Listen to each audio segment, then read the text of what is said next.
Ik bin Deutschman Part 4! Oh, all he had left was a driver and a gunner, and I killed him. The community seems to share almost entirely the same opinion on today's game, War Thunder. A lot of great ideas with extremely poor execution and terrible cash grab antics. War Thunder comes as a response to World of Tanks just a few years prior of its release. War Thunder aims to improve upon a pretty new formula at the time that was actually kind of made fresh by World of Tanks. How am I the best player on the team? I'm doing terrible. However, just like that game, War Thunder is one of those games where things are extremely fun when you're winning, but when you're not, it's not great. It's not fun. Starting out, War Thunder is using their own in-house game engine, meaning how it looks and how it runs is not really predetermined. However, it looks great. A lot of the textures look really good, and the landscapes look really good too. It's very clear that the artists may have physically seen a lot of these tanks in real life, seeing as in War Thunder they look amazing and are extremely close to historically accurate from what I can tell. There's a lot of like building backgrounds and rubble that range from looks good to looks average though. This is fine since the main focus was the landscapes and the tanks themselves. A little while back they upgraded to the new version of their engine, and they added some new effects, and overall the game looked better. However, a lot of players pointed out that the performance had dropped after this release, meaning if your PC was borderline of running the game, you may be out of luck. It runs pretty good in my experience, and for most of my friends it seems okay too, but your mileage may vary. Did what he could. Fuck you! And then I get killed by a fucking plane, of course. At least I capped the point first. God, I hate planes. One thing that I see people rarely mention in War Thunder is the music. There isn't a whole lot of it, but what's here is good and fits the theme pretty well on the individual countries. The sound effects are pretty good, but they also keep changing them, so it's really hard to say if this will stay. I've personally seen them change on and off better sound effects than what's in the game now, so every now and then when I pick the game back up it sounds different. There's also a whole host of sound mods, and some of them are better than the original sounds too. Now to gameplay. Personally, I keep to the arcade battles mode. For those of you unfamiliar, you get to choose up to 3 tanks with each one having a single life. In this mode, any vehicles spotted by you or your team are outlined on the map. If you can physically see them, it'll physically outline their tank in red, and if you can't see them, it'll just be a marker in your main view. There's also realistic battles where none of this happens. On arcade mode, it also will tell you in real time with a red or green cross whether you can penetrate what you're aiming at with your gun and ammunition. There's other modes, like I tried the naval mode when it was released and I thought it was awful, and I disliked the airplane combat because I don't like the controls behind it. I don't like how it's on the mouse and all the planes feel like they're being flown in like bubble gum. I really wish they would have just copied Battlefield overall with this. Now on the ground, War Thunder has a lot of accurate representations on what would probably happen in a situation.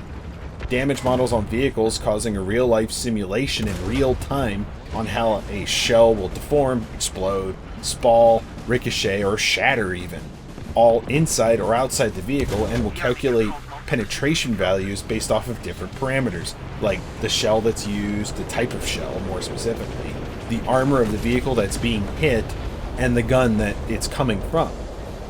This is a distinct difference from World of Tanks. How penetration works in that game is it damages tank health or like individual part health and may hurt crews. War Thunder has no gated health bar. Your survival is purely determined on how many crew members make it. Sometimes this model is very accurate with how the internal damage plays out. Other times it's kind of funny sometimes. Now, a huge topic of debate in War Thunder is overall balance. On one side of the debate, there are people who are upset that balance will cause some tanks to be overpowered, underpowered, or the tank will be at the wrong tier, and it'll just be garbage there, but it's not good anywhere else. And on the other side, there'll be people who just grinded out a tank for hours or paid real-life money just for the tank to get nerfed. Anyways, each tank is assigned a battle rating and a tier, depending on its overall estimated effectiveness, size, weight, class. It all tries to create a relatively balanced match overall. However, Gaijin balances War Thunder tanks based off of its win stats and kill-death ratios across all matches, not its actual performance or estimated performance. This was just the initial baseline. They went from there. Because of this happening, sometimes tanks will be underutilized or utilized by the average player or below, causing its stats to be lower than it actually is, because a famous person uploaded a video of them using it. The Italian R3 is a great example of this. For the longest time, this tank was considered horrendously overpowered by basically everyone, but the win rate and kill-death ratios were abysmal. This was because a few things. One, the R3 has a gyro-stabilized chain gun on it that's amazing and will pretty much kill anything you shoot. And it's all on top of a chassis that is 0 armor but is extremely fast. Speed is your armor, and a lot of these people who saw these YouTube videos of these people cleaning house, they just parked and sat there, and yeah, you're dead. Speed is your armor. This also happens to the first generation Tiger, the Tiger H1. It was dropped to battle rating 5.0 and was, for the most part, absolutely uncontested in almost all cases at that tier. Why did this happen? Well, I have a theory, and so do many other people. Because most people who play War Thunder for the first time played Germany. They watched the documentaries about how the Tiger was this amazing, unstoppable killing machine, how several Tigers were hit by Russian T-34s and other worse tanks over 250 times, recording 250 shell impacts without a single bit of damage. But what they failed to realize was the Russians were using base model T-34s at that point. They didn't even have the 57 mil. So the overwhelming majority of Tiger H1 drivers are absolutely garbage when they first unlock it at the game, and they're absolutely trash at positioning, which in large tanks, and these German ones more particularly, is 100% the only thing that will keep you alive in the end. The Tiger E is a 5.3. It's the same tank. It has a different paint job and a little bit of Zimmerman. They were both 5.3, and then the H1 got nerfed to 5.0 because the majority of players were bad. The main difference between the Tiger E and the Tiger H1 is the Zimmerman paint job. As far as I could tell, it is the same. But the only reason why the Tiger H1 is a 5.0 is because it's everybody's first Tiger. And the reason why the Tiger E is a 5.3 is by the time you finish using the H1 and grind out the unlock for the E, you have a pretty decent grasp on how to use the Tiger. And shortly after that, the H1 is phased out of your lineup completely. It's crazy how this is almost identical tanks having completely different battle ratings. One other thing they do to balance tanks is they will increase and lower repair costs. This is extremely poorly explained to the player and is almost entirely hidden in menus, and a lot of people will have no idea that the tank costs a fortune to play when they just thought it looked cool. But now they just spent 4 hours grinding a tank that they'll never use because they don't make money. One of the best examples of this system being broken is premium tanks. These, for the most part, can only be purchased with real-life money, so a lot of the time the players are using these tanks that are higher tier, but they're actually not because they're premium, so they're lower tier.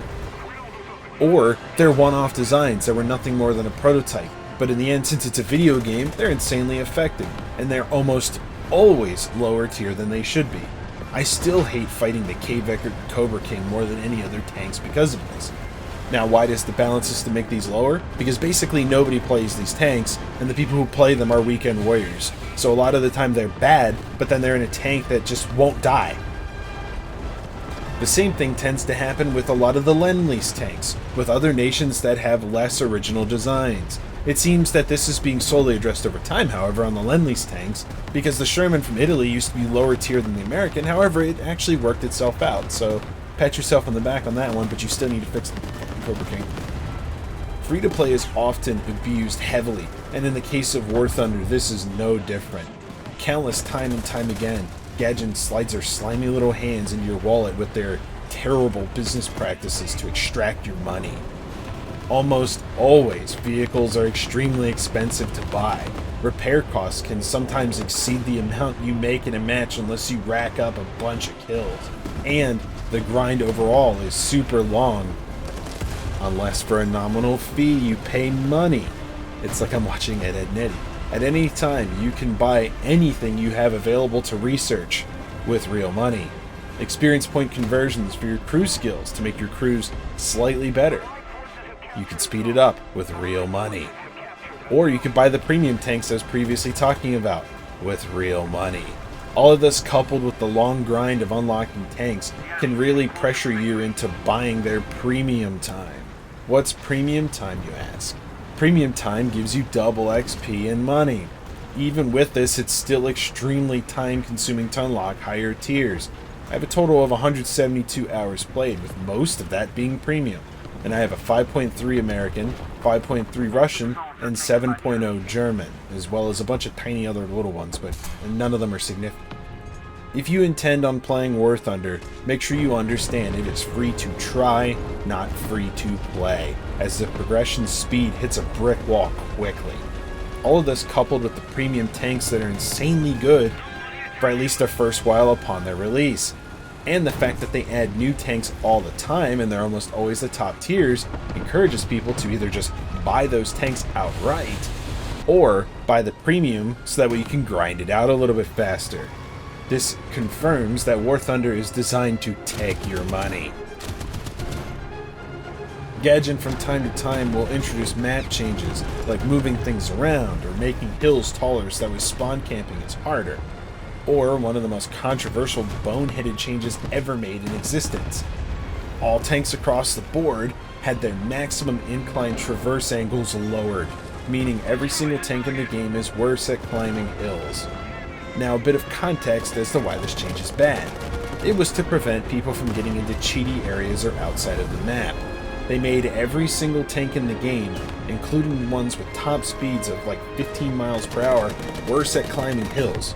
So now if you drive a heavy tank over a tiny little hill, it will destroy your current speed, or you'll struggle incredibly hard to get over it. The worst example of this is Russian tanks. A lot of them are not really that slow, but when you're trying to get over that hill, seeing as they all have zero weapon depression, you simply can't aim the weapon down, and you get killed by depression.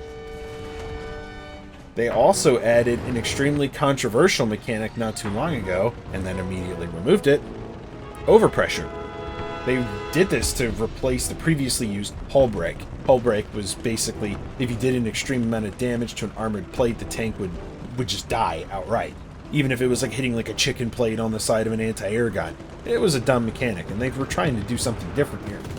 The whole point of overpressure, though, is to simulate the concussive shockwave from a heat-based explosion, or any explosive really.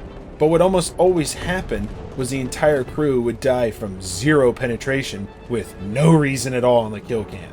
As far as I can tell, overpressure in real life is not a thing and is purely fictional. And in the real world, what would most likely happen is the crew would get concussed at best. The problem with this change to heat was the game was basically broken for 2 to 3 months, where it would just penetrate and one hit a whole crew dead.